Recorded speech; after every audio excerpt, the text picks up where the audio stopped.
Boa noite a todos, bem-vindos a mais um Political Talks. Quero desde já agradecer aos nossos dois convidados de hoje, Luís Pedro Nunes, cronista, jornalista e comentador político televisivo, e Miguel Chaves, professor e investigador de Sociologia na Universidade Nova de Lisboa. Antes de mais, muito bem-vindos. Estamos aqui no Political Talks de hoje para discutir o estado da política hoje em dia, mundialmente e em Portugal em particular. Vamos discutir alguns temas como a ascensão de movimentos radicais e perceber aquilo que está na base da ascensão desses movimentos. E começando exatamente por esse que é o tema principal desta nossa sessão, ultimamente parece existir uma tendência para a expansão de movimentos políticos mais radicais e a adesão da população não é assim tão pequena como se esperava.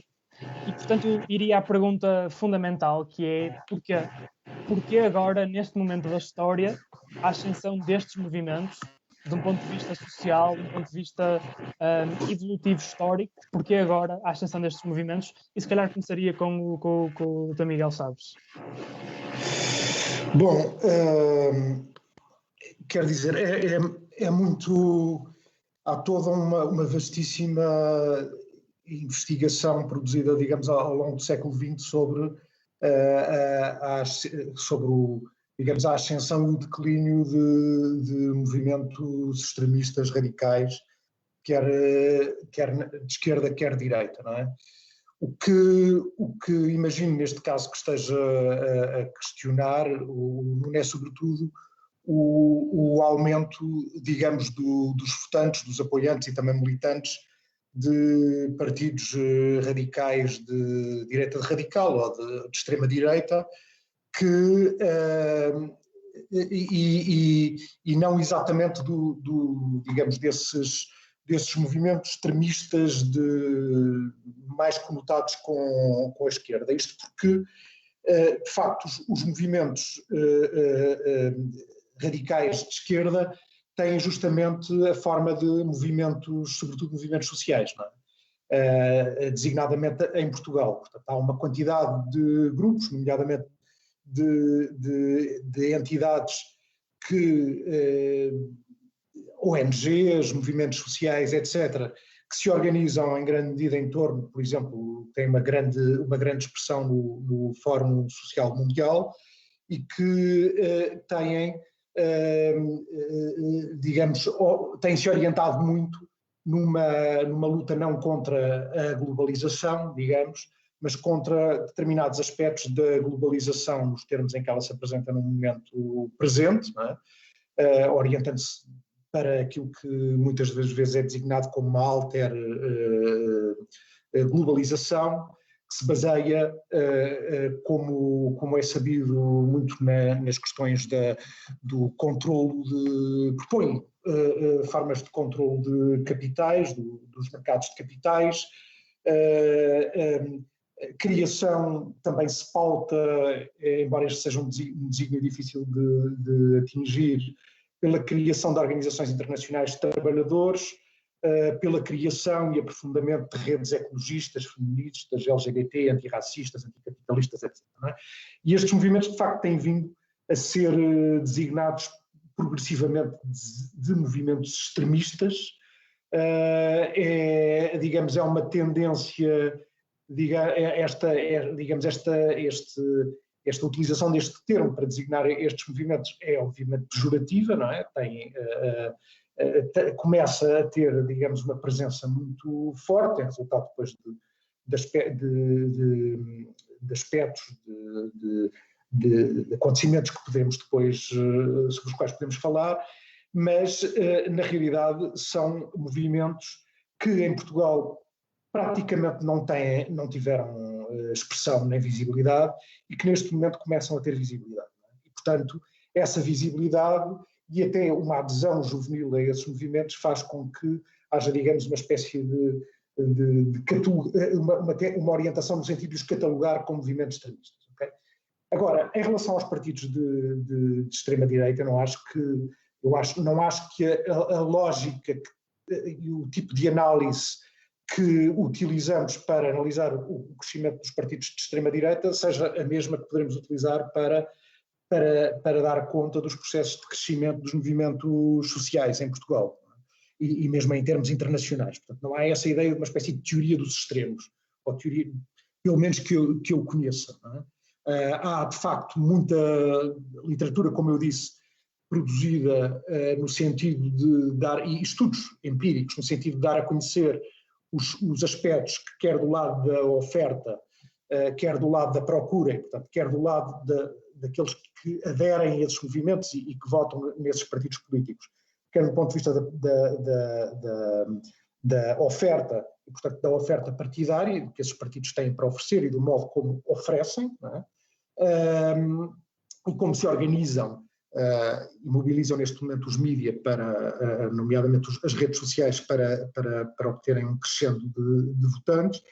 Digamos, há todo um conjunto de abordagens que procuram dar conta desse aspecto, e eu sou bastante sensível e acho que tem grande relevância um conjunto de teorias que, longe de esgotarem esta questão, porque é que estes partidos crescem, porque é que neste momento têm tantos votantes, eu diria que as abordagens, teorias que dão muita relevância às questões das frustrações das expectativas, às frustrações de status, sobretudo aquelas que ocorrem junto das velhas classes médias,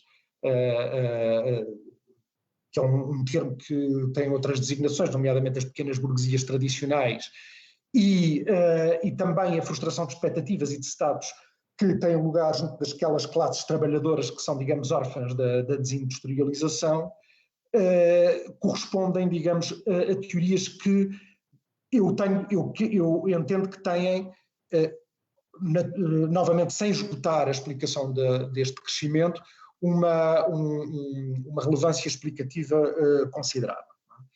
Estas teorias, por exemplo, estão presentes numa série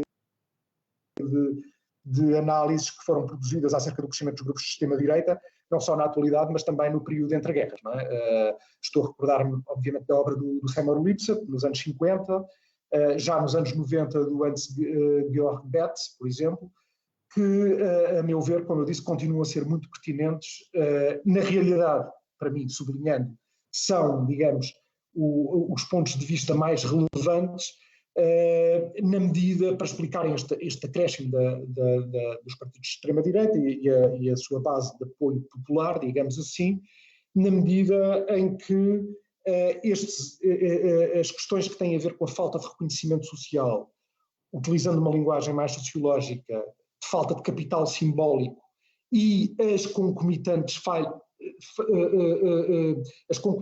formas de humilhação social, digamos, são fatores muito relevantes na compreensão de uma multiplicidade de fenómenos sociais, entre os quais, como eu dizia, o crescimento dos partidos de extrema-direita, mas naturalmente que isto está muito longe de ser o único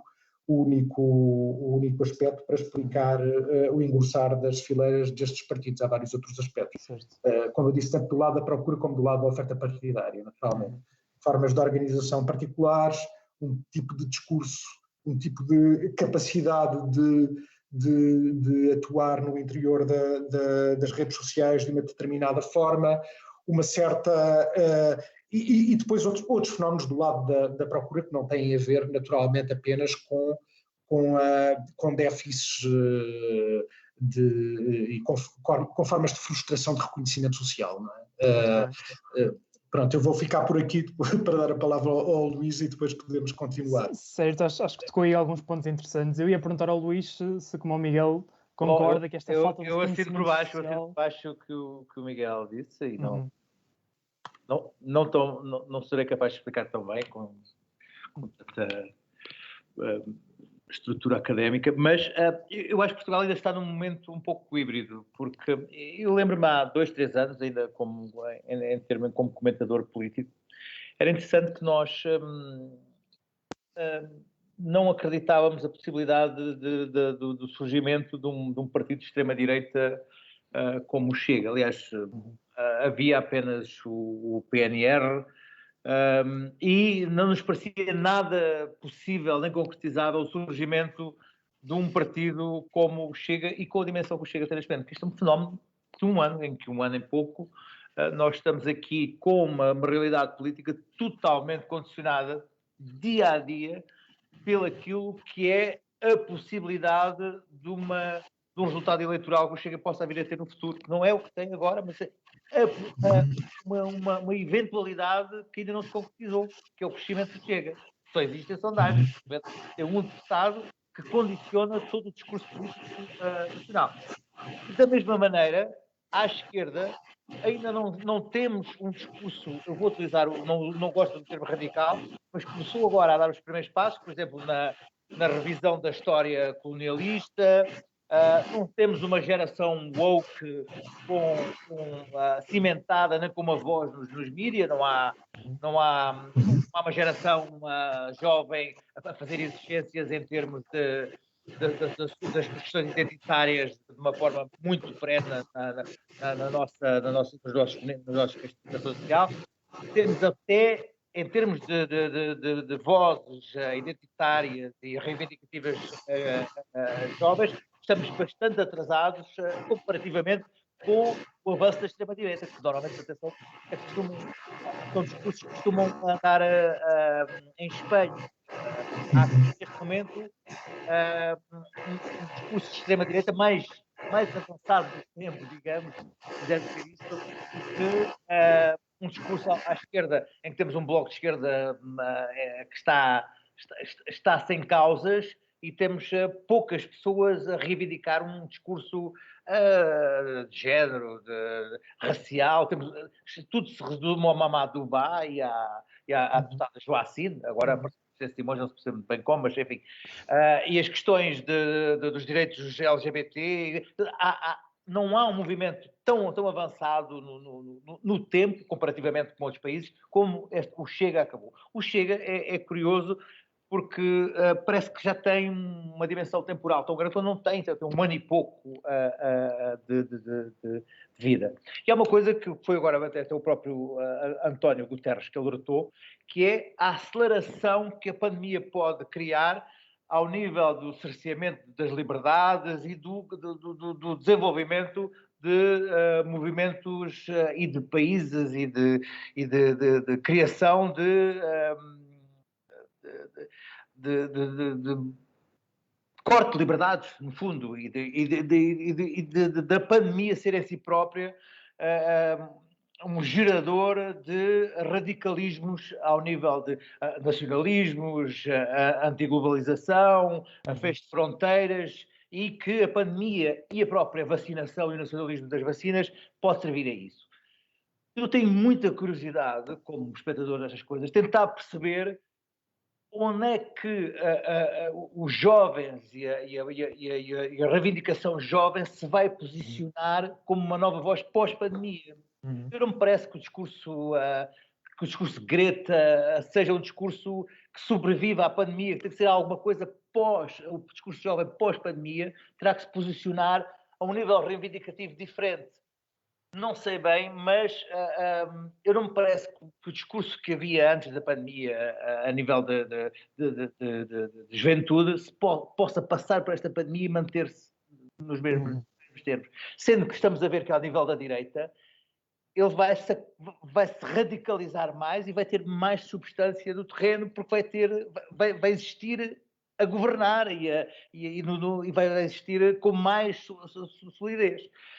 Eu estou a pôr isto um bocadinho na posição de avós, netos em guerra, e há aqui uma guerra ideológica geracional, em que os avós ganharam uma arma substancial nas redes sociais contra os netos, e os valores dos avós contra os valores dos netos ganharam uma luta geracional nas redes sociais, que é uma coisa que eu acho extraordinária, e em Portugal isso está-se a notar. O avô fascista e o neto liberal gay, de momento, estão à luta nas redes sociais. É uma coisa extraordinária, e em confinamento isso viu-se mais.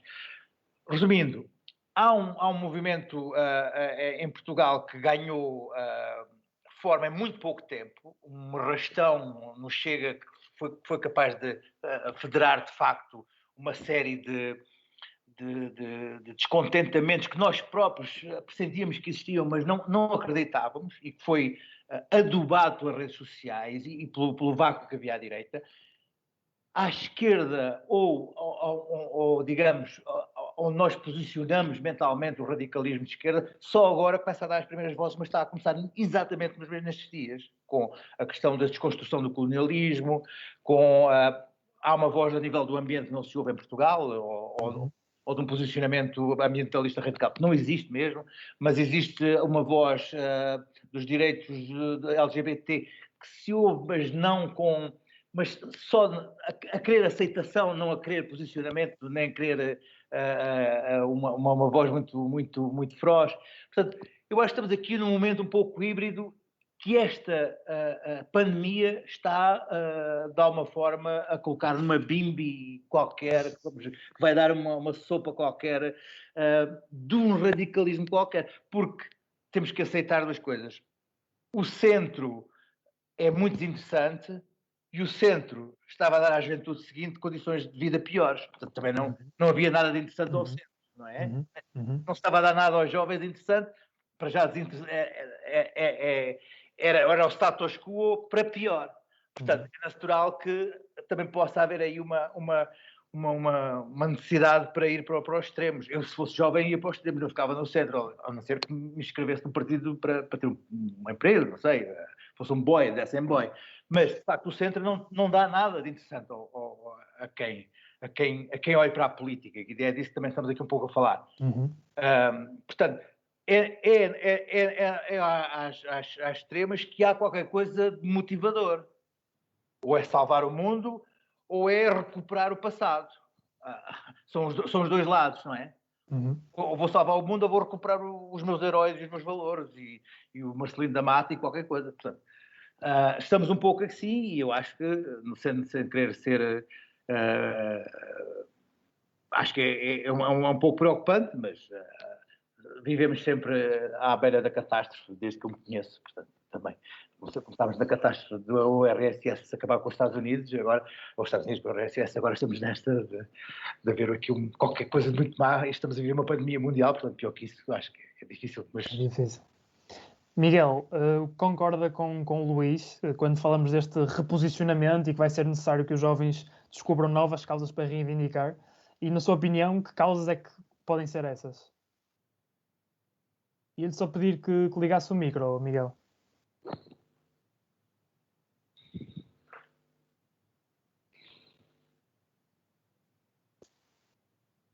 Desculpem. Eu estava a ouvir o Luís com muita atenção e de facto, há algo que ele está a dizer que me faz pleno sentido e que justamente começa, digamos, a sobressair, digamos, na minha mente um pouco como uma hipótese, feita, enfim, de observações avulso, mas que encontra, digamos, nas palavras do Luís alguma confirmação e suporte, digamos, que é esta ideia que justamente aquilo a que vimos chamando extremos, não é? Que estão a ser progressivamente, digamos, criticados, etc., não é? Como sinal de algo preocupante que está a acontecer, são ironicamente, e este ironicamente, entre aspas, porque eu não sei se será necessariamente negativo, mas ironicamente a forma, o crescimento dos extremos está a ser ironicamente, esta é a minha hipótese, aquilo que está de alguma maneira a permitir aumentar a participação dos setores juvenis na vida política. É fácil. Não é só... e a participação, eventualmente, também no plano eleitoral, não é? Nós sabemos que por estranho, por difícil que seja acreditar, realmente a abstenção juvenil é maior do que nas duas últimas faixas etárias mais velhas. E, portanto, há, digamos, uma espécie de desinvestimento da participação eleitoral, mas também uma participação efetiva, cotidiana na intervenção política. E esse fenómeno é mesmo muito interessante. Obviamente que a possibilidade que as redes sociais têm vindo a colocar tem tornado isso, tem favorecido muito, não é? Mas só, eu não sei se vocês deram conta de uma notícia ontem, de uma organização, uma organização de um evento pela Associação de Estudantes do Liceu Camões, que é um fenómeno interessante, obviamente, que teve um final muito censurável, mas em que havia jovens, no fundo, que estão a organizar, em ligação com a Associação de Estudantes, ou a própria Associação de Estudantes, um conjunto de conferências, de debates, subordinados justamente aos temas das políticas de género, aqui também com ligação aos movimentos LGBT, acerca das questões ecológicas, daquilo que o Guy Adams há uns anos designava como as políticas da vida. E também sobre as questões digamos, dos problemas e das formas de exclusão das minorias, nomeadamente das minorias étnicas. E foram abalroados, digamos, online por indivíduos, por jovens de extrema-direita que boicotaram a ação. Okay? Eu não sei se... E justamente não gostava de falar de cor, mas não sei se esta ação não é qualquer coisa de alguma maneira inédito. Ou há poucos exemplos do género, não é? Em que há uma espécie de confronto politizado que pode ter depois alguns contornos mais ou menos violentos, mas em termos que não se assistia possivelmente desde a década de 70. E, portanto, há aqui, digamos, uma espécie de reentrada da juventude na política e na ação política através justamente destes movimentos, destas organizações e eventualmente dos próprios partidos situados nos extremos do espectro político português. Mas também com a iniciativa liberal, okay, que se vem aqui somar. Vale o que vale, mas eu, por exemplo, vou falando com o meu filho e com amigos do meu filho e verifico que os jovens da idade deles, com 15 anos, das turmas, etc., debatem temas políticos, estão alguns deles envolvidos em partidos políticos e justamente esses partidos políticos situam-se, digamos, nos extremos do espaço partidário. Para muito o liberalismo é uma descoberta. Não o PS, nem o PSD, exatamente. Exatamente, não o centro, o centrão, como queiramos chamar. Há a possibilidade do centro desaparecer e ficarem os dois, quer dizer, tocarem, se esmagarem o centro, não sei. Agora, é muito curioso, eu não consigo... Eu tenho assistido ao surgimento do Chega e estou, enfim, entre a perplexidade e o fascínio sobre a quantidade de fações, de pequenas peças que consegue captar. Agora, desde esta última semana que consegui perceber a quantidade de ex-militares de combatentes, ex-combatentes que estão efetivamente ligados ao Chega e não tinha a esperança que isso não fosse bem assim e efetivamente constatei isso. E percebe-se o fenómeno em que temos desde ex-combatentes a neonazis, aos retornados, a quantidade de gente diferente e que faz o tal caldo que, tal como nos Estados Unidos o Trump conseguia juntar evangelistas aos rednecks, e nós nos perguntamos o que é que esta gente tem de comum, como é que esta gente consegue tolerar um homem tão desonesto, ou que sabemos que ele não nos representa em tudo, ou só nos representa em um pormenor da nossa vida, não é? E isso é um fenómeno muito interessante, que é quando na hierarquia de valores nós retiramos a honestidade como sempre um valor máximo e colocamos o valor para baixo e colocamos aquilo que nos interessa pessoalmente como sendo um valor superior ao qual subjugamos tudo o resto. Se o líder do Chega defende os combatentes, tudo mais me é secundário e eu não me interessa que ele seja um aldrabão, mas é o único que defende os combatentes, portanto, eu sou Chega, não é? E aceito o facto de ele até poder ser desonesto, mas sendo o único que defende os combatentes e sendo ele a única pessoa que defende aquilo que me é mais importante na vida, eu sou capaz de colocar a honestidade como um valor residual. Ora, isto é um problema que quando esta porta se abre, temos aqui um problema grave porque a honestidade deixa de ser uma necessidade para um político e, aliás, quando se acusa até os outros políticos serem todos desonestos, mas pronto. Agora, isto foi uma coisa que aconteceu nos Estados Unidos e que era como é que os evangelistas toleravam um homem, e toleram ainda, e aceitam um homem tão desonesto como o Trump, sendo que ele é, efetivamente, sabendo que ele era desonesto, e sabendo que ele é um homem desonesto. É porque ele era o homem que fazia valer os meus interesses, como pró-vida, contra o aborto, ao defender esses valores, tudo o resto é verdadeiramente secundário, assim como os juízes do Supremo Tribunal. Ora, só assim se consegue perceber que ele defenda tudo e o seu contrário e isso não lhe seja a si próprio prejudicial. Há aqui qualquer coisa de muito perturbadora. É como é que ele possa defender um programa eleitoral e depois o seu contrário, possa defender não estar a receber 3 ordenados e depois diz que não. Como é que nenhumas contradições lhe são prejudiciais?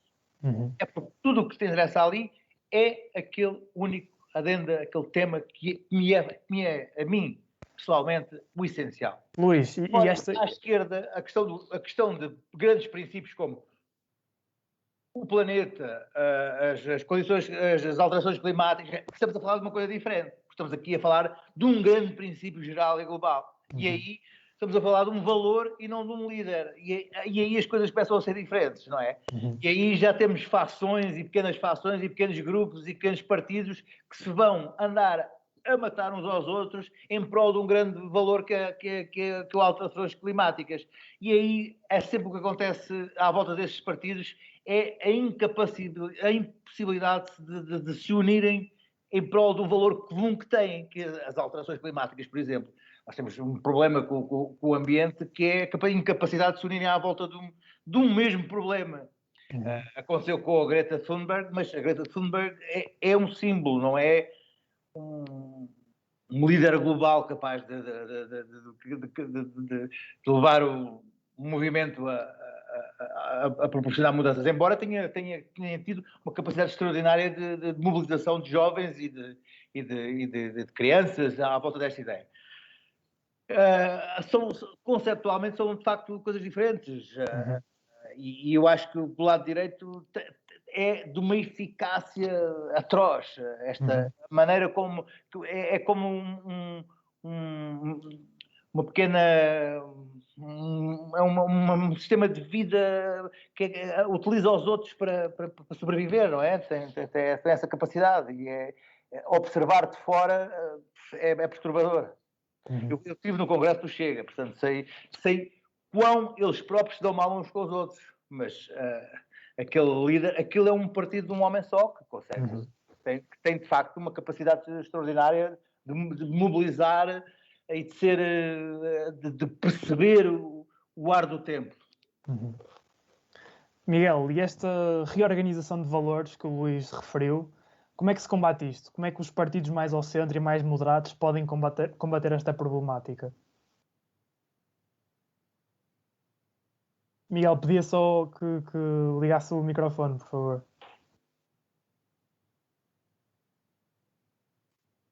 Bom, essa é a pergunta que provavelmente todos para a qual... De $1 milhão, não é? O que eu vou pegar naquilo que o Luís acabou de dizer, porque eu acho que é extremamente importante. é que nós fomos confrontados, digamos, eu e imagino que ele próprio, somos mais ou menos somos da mesma geração, aliás, com aquilo que vem sendo designado como uma espécie de regime de pós-verdade. O que é que quer dizer este regime de pós-verdade? E isto depois para responder à questão do é que, digamos, que eu acho que pode ser caracterizado sobretudo por dois aspectos, não é? Somos postos perante a revelação, eu não acho que seja um elemento novo necessariamente, mas somos postos perante a evidência, a revelação, de que não é por os indivíduos serem expostos a dados, digamos, serem colocados perante dados que são de alguma maneira evidentes acerca de algo, que isso é suficiente para derrubarem as suas pré-noções ou ideias falsas, não é? Ideias que são contraditadas pelos dados. Não é? E, portanto, tudo se passa como se verificasse uma espécie de impermeabilidade da consciência face aos dados. Outra novidade, digamos, era aquela que o Luís tinha feito referência, e bem, é que muitas das vezes se é, digamos, um conjunto de entidades são postas perante, são postas perante a evidência de que estão a mentir, não é? Ou seja, a sua revelação, o seu falseamento, a sua mentira é posta a descoberto, e isso não tem o impacto esperado. Não é? É quase como se esses falseadores saíssem, digamos assim, imunes desses processos de revelação da falsidade das suas declarações, etc. Ou seja, dessa revelação de que estavam a faltar à verdade ou a mistificar algo que à partida é óbvio. E isto é preocupante porque justamente põe em causa aquela ideia que nós temos, não é? Sabemos que não era 100% correta, mas de que, digamos, mentira, um certo obscurantismo, um conjunto de preconceitos não iriam resistir, digamos, à demonstração da sua falsidade, basicamente, que eram postos em causa pelos dados. E, portanto, talvez este processo, como eu disse, não é novo, mas ele foi, digamos, foi demonstrado, não é? A existência desta fase de pós-verdade através enfim, de experiências que foram sendo feitas e que mostraram que digamos, apresentar-se a si mesmo como alguém que está a dizer a verdade não é algo que esteja a ser tão valorizado quanto isso. E por isso era isto que eu designaria como regime de pós-verdade, que acho que é um termo que faz algum sentido. É? Descobrirmos que, de facto, a verdade não vence necessariamente. E a verdade, quando eu quero dizer, obviamente, que o termo é muito discutível, mas é esta ideia de que há determinados, quando estamos perante dados que são de alguma maneira incontornáveis e esses dados são denegados, funciona-se em relação a eles como se pura e simplesmente não existissem. O que fazer? Bom, nestas circunstâncias, não é? O que fazer é, de facto, mesmo muito complicado. Eu não quero, e não é nada, não quero nada fazer aqui o papel digamos, de alguém que tem uma solução no bolso, infalível, digamos, ainda para mais quando há uma quantidade de pessoas no terreno a fazer o seu trabalho diariamente para tentar encontrar uma solução enfim, que não se leva a uma situação, digamos, de descontrolo e de própria perversão da democracia. Como eu disse, acho que há uma série de grupos sociais que estão, neste momento, a ficar para trás daquilo que veio a designar como a apresentarem-se como os perdedores de um processo. Okay? Entre os quais um conjunto de indivíduos das working classes, do operariado ou descendentes de indivíduos que estavam nestas posições sociais e que, de alguma maneira, são confrontados com uma situação de diminuição, não só do ponto de vista económico, mas do ponto de vista também identitário e do ponto de vista simbólico. Ou seja, há uma quantidade de pessoas que estão, digamos, a ser alvo de um processo de desvalorização simbólica e de forte humilhação, que se reflete na própria imagem que têm acerca de si mesmos. E que, de alguma maneira, são uma população muito suscetível de eleger como inimigos um conjunto justamente de outros grupos sociais, nomeadamente grupos étnicos, que são, digamos, alvo das críticas Mas também são eles próprios, mal socialmente e economicamente. Há aqui uma luta de injustiçados, não é? Exatamente, e portanto é uma espécie de grupo, já passa a palavra, Luís, uma espécie de grupo, os grupos étnicos são sentidos como aqueles que ameaçam, e não é ameaçam por ficarem apenas com o trabalho, é por ficarem supostamente com o dinheiro que deveria ser destinado aos nacionais, digamos, apropriando-se do próprio Estado de Providência e do dinheiro que deveria ser destinado aos nacionais, não é? E cujo argumento é que está a ser estiolado em subsídios dados a quem não quer fazer nada. A partir de quem não quer fazer nada são os indivíduos de grupos étnicos que, por sua vez, estão envolvidos ainda para mais com o crime, etc, etc, etc. Portanto, há toda aqui uma produção de um inimigo que de alguma maneira é entendido como um inimigo para os próprios indivíduos que estão a ser, digamos, recrutados como eventuais votantes e militantes destes partidos. Okay? É verdade, nós podemos dizer, bom, mas não há uma quantidade de votantes que não são, enfim, de classes capitalizadas, com elevado capital económico, etc. Alguém dizia ontem que também há muitos votantes da extrema-direita no Restelo, na Quinta da Marinha, etc. Há estes exemplos. Mas, de facto, o que eu imagino é que, havendo, digamos, o seu peso eleitoral não seria considerável.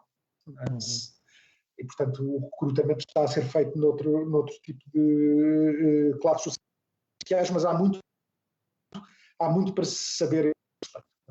E depois gostava até de dizer uma coisa em relação a uma leitura que é feita acerca dos votantes comunistas, se os ex-votantes comunistas transferiram o seu voto para outros partidos. Eu acho que a questão não pode ser posta assim.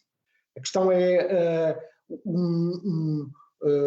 tem a ver com determinado tipo de eleitorado que, à partida, poderia votar em determinados partidos, do ponto de vista sociológico, teria, digamos, um conjunto de características e de particularidades que os tornariam putativos, potenciais eleitores desses partidos, mas que estão de alguma maneira a ser atraídos por outros. É sobretudo aí que a questão deve ser colocada. Mas desculpa, Luís. Não, eu estava a concordar. Sim. Eu efetivamente, em relação ao discurso de extrema-direita, compreendo e não compreendo, porque compreendo não é no sentido de solidário, é no sentido de tentar compreender o que se passa, mas, quer dizer, falar neste país haver um discurso opressor do politicamente correto, acho um bocado absurdo, não é? Em relação ao racismo, enfim, houve um discurso do pré-25 de Abril que se manteve, que foi a ideia de licodoce, que fomos incapazes de nos encarar sobre o facto de não aceitarmos a possibilidade de sermos ligeiramente racistas. Quer dizer, foi um choque alguém poder dizer, se calhar somos racistas. Quer dizer, nunca ponderámos a hipótese, porque havia um discurso oficial. Os portugueses não são racistas, ponto final. A questão das minorias e a questão dos ciganos, nunca se pôs a hipótese de haver um problema com os ciganos, mesmo no Alentejo, quando há, de facto, um problema de convívio das comunidades, das vilas e dos ciganos e dos povos nómadas, e há muitos anos, mas nunca se falou, porque em Portugal, e o Chega está a lucrar com isso, há sempre uma política de não se fala sobre os assuntos e está tudo bem. E isso foi uma coisa que a descolonização, a chegada dos retornados, a guerra colonial, as mazelas da guerra colonial, nunca a política não se fala, está tudo bem, já passou. Ora, ao fim de 50 anos deste não se fala, deixa estar, não vais aborrecer o teu avô com a guerra colonial, nem falas da Angola.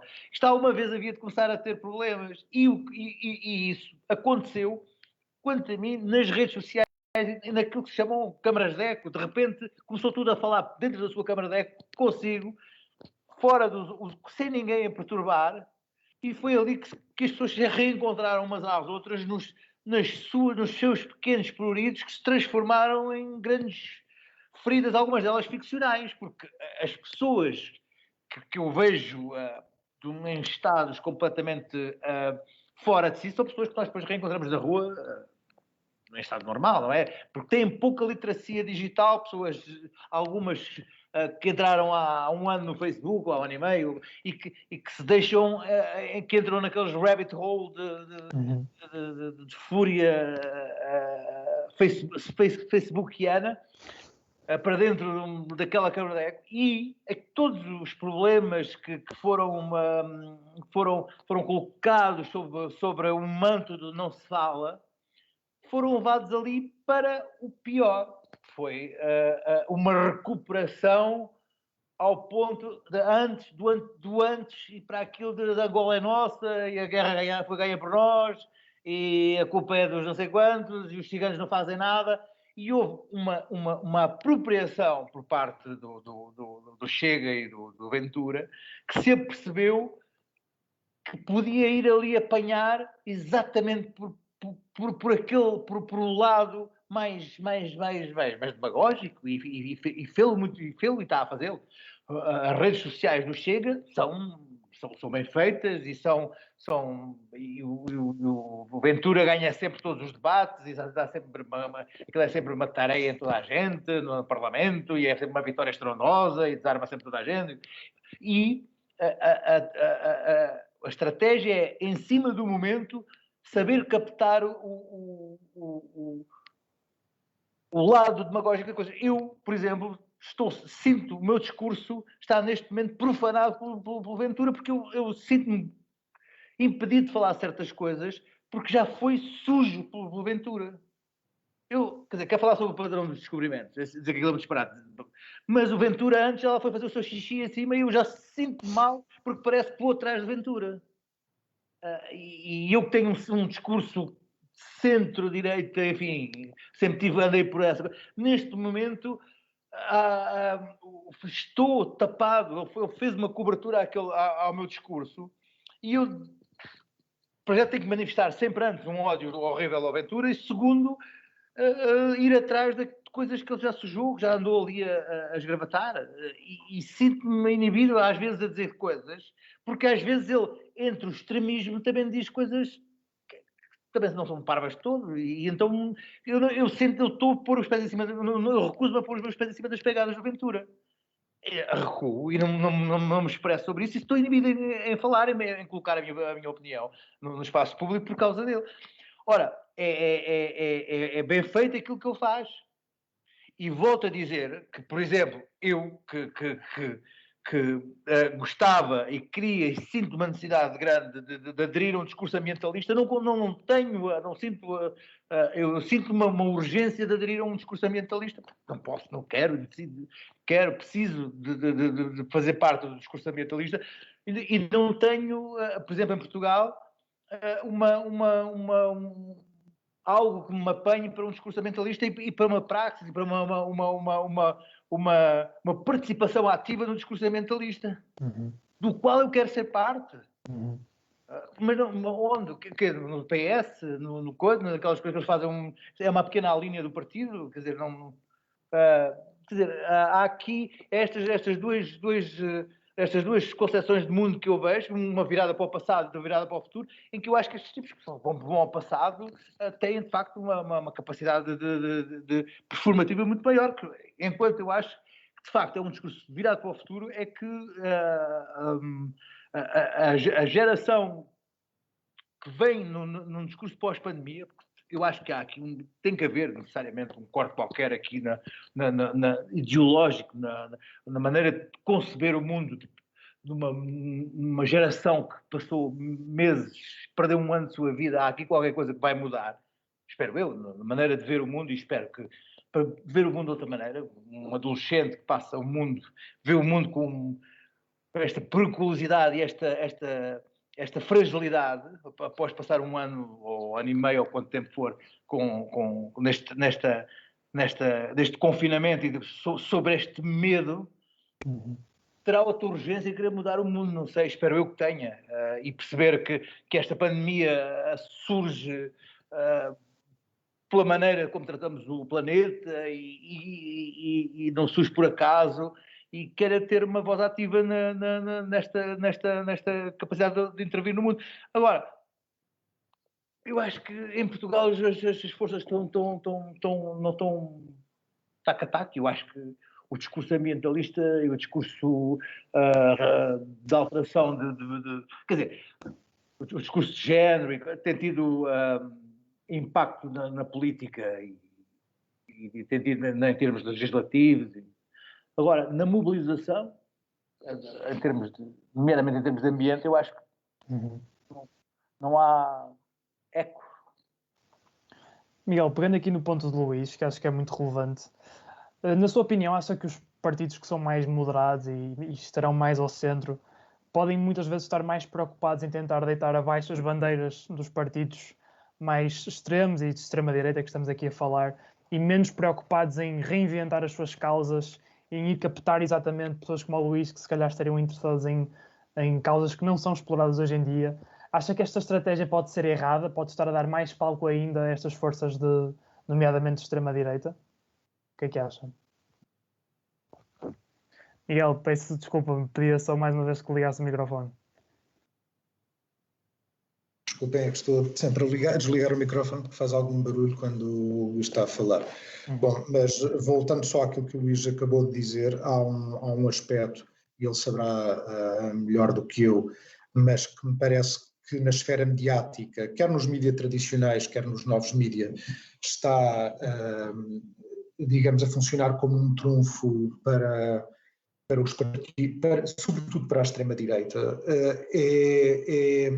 é esta constante pontuação, esta constante incidência nos escândalos, não é? Todos os dias somos acordados por um novo escândalo, andamos sempre à volta de escândalos, e de escândalos que de alguma maneira são produzidos por alguém, não é? E portanto, um fulano qualquer, e portanto, neste momento, grande parte da atualidade política parece ser muito polarizada por escândalos e por fulanos. Não é? E, portanto, há aqui uma constante concentração em escândalos e num exercício de fulanização. Alguém fez um escândalo. Parte daqueles que supostamente terão produzido, digamos, as afirmações escandalosas, propostas escandalosas, pessoas com posições escandalosas, etc. etc. Isto é, digamos, um terreno muito, muito favorável a meu ver, à extrema-direita, que, no fundo, em muitos casos, assume que esses indivíduos que produzem escândalos fazem parte de determinadas elites, sobretudo intelectuais, etc. Bom, mas isto só para dizer o seguinte: os partidos do centro. Eu tenho a ideia, quer dizer, que os partidos do centro de há muito tempo para cá, pelo menos desde a década de 80, fazem muito um discurso de partidos que estão sobre que o Estado, que a sua atividade governativa, portanto, e a atividade dos partidos que apoiam os governos são orientadas segundo preocupações de natureza, sobretudo económica e financeira. E, portanto, uma vez formados governos, esses governos são orientados para tratar o melhor possível da gestão económica e financeira do Estado, e que o seu papel esgota-se um pouco nisso. Não é? E, portanto, a sensação que a maior parte dos eleitores têm é que, de alguma maneira, a sua atividade política, isto há longo tempo para cá, se reduz ao próprio ato de votar, ao ato eleitoral, e que esse ato eleitoral funciona um pouco como se estivessem a escolher entre, digamos assim, uma espécie de conselhos de administração de empresas. Não é? Ou seja, o próprio país é entendido como uma empresa e que, de alguma maneira, que é orientada segundo um desígnio, que é o desígnio de crescimento económico. Neste momento, a orientar-se para isso, é confrontado com várias tempestades e várias ameaças, como, por exemplo, a dívida pública,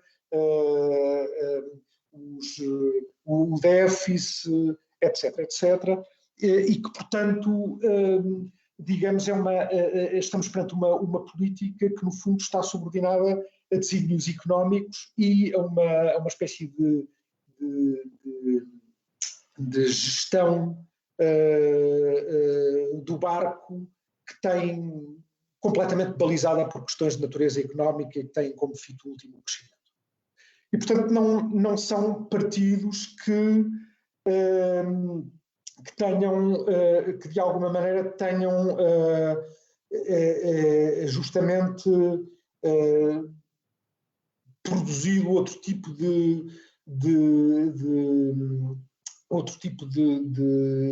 propostas políticas, pelo menos que elas se tornem conhecidas, e ao mesmo tempo há aqui uma questão também fundamental, é que e portanto tornam-se de alguma maneira inatrativos, digamos. É um pouco isto, não é? Estamos no fundo a gerir direções de uma empresa, não é? É uma coisa deste género. Não me parece que tenham esse discurso. Agora, tem um problema grande, que é o momento, mas isso é algo que eu acho que atravessa todos os partidos, mas também os partidos do PS e do PSD, que é uma ausência de uma espécie de discurso e de estratégia de desenvolvimento, okay? Que, para o mal ou para o bem, estava presente nos governos Cavaco Silva, havia essa ideia, não é? De um país que estava a ser transformado num determinado sentido, a desenvolver-se num determinado sentido, ou até nos governos, até em certa medida do engenheiro Sócrates. Mas neste momento até essa visão de desenvolvimento não existe e, portanto, não há, digamos, um conjunto de causas, de discursos que sejam muito atrativos e muito mobilizadores. É essa a sensação que tenho. Muito bem, estamos quase a chegar aqui ao fim da nossa sessão. Para terminar, visto que começamos com o Miguel, terminamos agora com o Luís. E Luís perguntava só, em jeito de conclusão, o que é que espera nos próximos 10 anos da evolução da política em Portugal, subjugada aqui aos temas que tivemos a explorar. Bom, eu espero não ter razão. Não era o que eu gostava, era de não ter razão, que de facto houvesse um lugar para o centro e houvesse um lugar para a social-democracia, para a direita democrática, porque nós precisamos de uma Europa. A ideia da Europa é uma ideia extraordinária que quem não viveu ainda na Europa, que foi o meu caso, em que havia fronteiras, não havia uma moeda única, em que tínhamos que trocar pesetas e francos e tudo era complicado para se viajar na Europa, e que nós éramos aqui um país completamente periférico e que delirávamos quando tínhamos 5 pontos no Festival da Eurovisão. Era a melhor coisa que nos podia acontecer.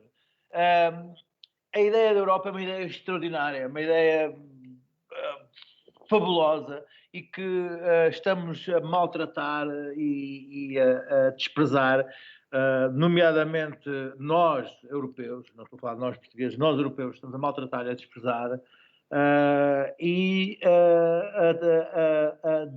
a querer dar-nos ao luxo de desmembrar e voltar a regressar a uma pré-Europa, sem o preço do Brexit não se está a perceber devido à pandemia, porque senão estaríamos a analisar o caos que estaria a viver o Reino Unido devido ao Brexit, mas toda esta confusão da pandemia não nos permite avaliar o erro que foi, de facto,